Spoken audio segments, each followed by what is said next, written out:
अगर शराब की दुकान हटाना है तो दारू वालों को सत्ता से बेदखल करना पड़ेगा ना।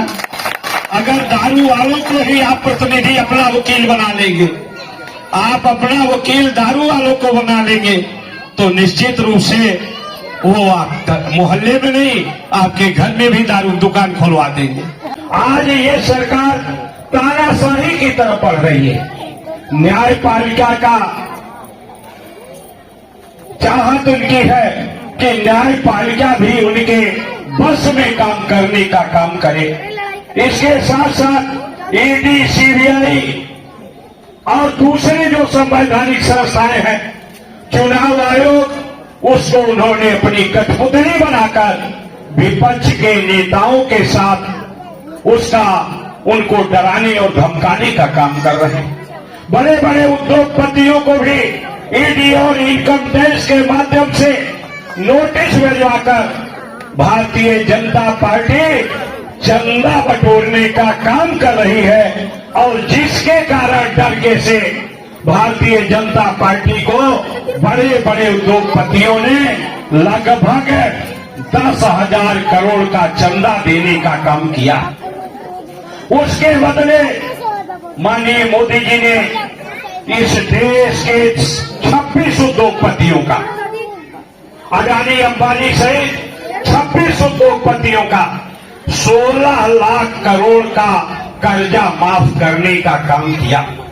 आज भारतीय जनता पार्टी के सारे नेता एक आवाज में ये कहने का काम कर रहे हैं कि हमें 400 सीटें इसलिए चाहिए कि जिससे हम बाबा साहब के संविधान को बदल सके। ये क्यों बदलना चाहते हैं? इसलिए कि बाबा साहब के संविधान में चाहे वो अनुसूचित जात का व्यक्ति हो, चाहे वो पिछड़ी जात का व्यक्ति हो, चाहे वो किसी भी धर्म का मानने वाला हो, चाहे हिंदू हो, मुस्लिम हो, सिख हो, ईसाई हो, पारसी हो, सबके वोट की कीमत एक है। भाजपा उसे व्यवस्था को खत्म करके मनु का गैर बराबरी वाला संविधान लाना चाहती है। कि आज केवल एमपी चुनने का सवाल नहीं है, आज केवल सरकार बनाने का सवाल नहीं है, आज बाबा साहब के संविधान को बचाने का सवाल है। आज इस देश के लोकतंत्र को बचाने का सवाल है। आज इस देश के न्यायपालिका का सम्मान दिलाने का सवाल है। आज इस देश के पत्रकारिता को स्वतंत्रता दिलाने का सवाल है। अडानी और अंबानी के हाथों से निकालकर आज देश की सरकार को अडानी और अंबानी चलाने का काम कर रहे हैं। इसलिए आप सभी लोगों से मैं अपील करना चाहता हूं कि आइए हम सब लोग मिलकर इस देश के संविधान को और लोकतंत्र को बचाने के लिए भारतीय जनता पार्टी को सत्ता से बेदखल करने का काम करें।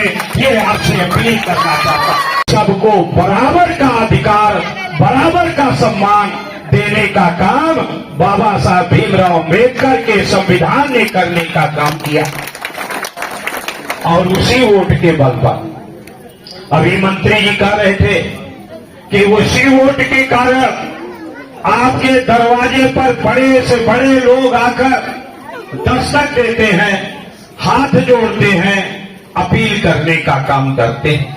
अगर शराब की दुकान हटाना है तो दारू वालों को सत्ता से बेदखल करना पड़ेगा ना। अगर दारू वालों को ही आप प्रतिनिधि अपना वकील बना लेंगे, आप अपना वकील दारू वालों को बना लेंगे, तो निश्चित रूप से वो आप मोहल्ले में नहीं आपके घर में भी दारू दुकान खुलवा देंगे।